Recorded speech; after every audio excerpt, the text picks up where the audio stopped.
So this is going to be just a quick video. I recently uploaded one just last night explaining what I'm about to say to you, but I didn't feel... I didn't like that video, so I just wanted to redo it. So for those of you who are on iOS 13 and iPadOS, you know that you've got this brand new file manager. Okay. I love the column view in iOS. I think that's fantastic. I love all the information. It's just wonderful. However, I've got a first generation iPad Pro that has the Lightning connector, and obviously my iPhone XR also has the Lightning connector. So I initially purchased this $8... Hang on and I'll get it. So I purchased this little iPhone to USB adapter, and the adapter itself works fine, but come to find out the majority of the drives that I have don't, they draw too much power. Pretty much every single one of them draws too much power for the Lightning port to handle. So I figured I'd go ahead and get one that was supposed to work with the Lightning port out of the box. So what I got, and thank goodness the drive was cheap. So what I got was this. It's a it's something called Cool. It's 128 gigs, and I got it for 20 bucks. And the reason I got it for 20 bucks is because I honestly didn't know whether or not this was going to work. I was hoping it was.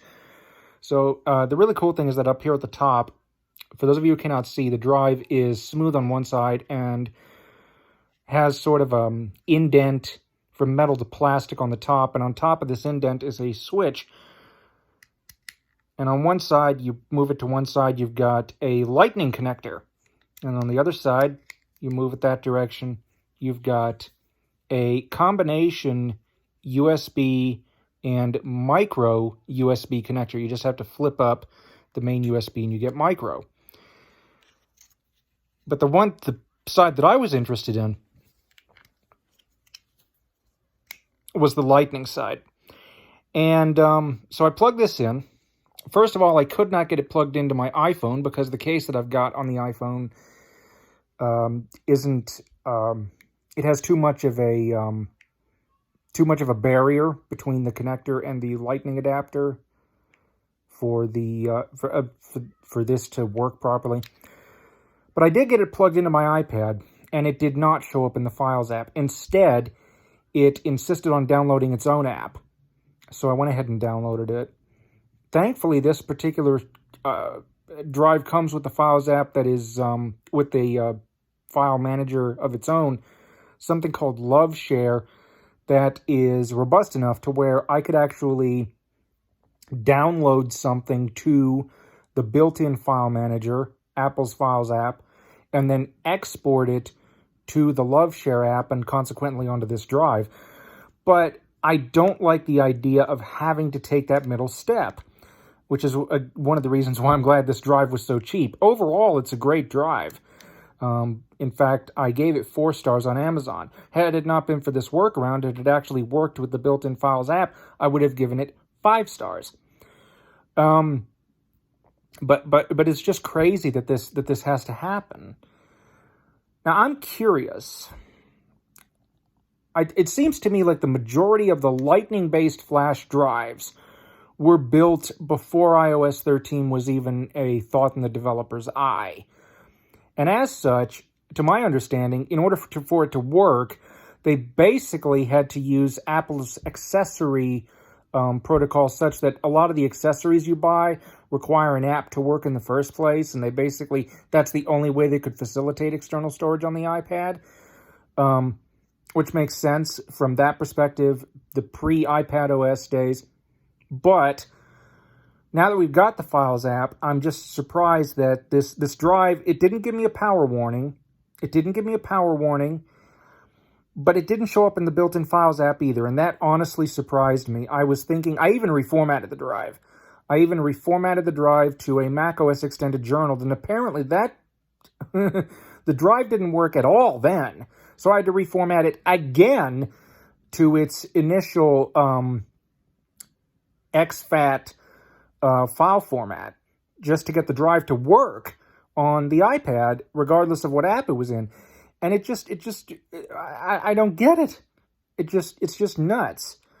I mean, so my iPad Pro is 4 years old, and I genuinely do want something smaller because that thing, hauling it around is a beast, as I've said before.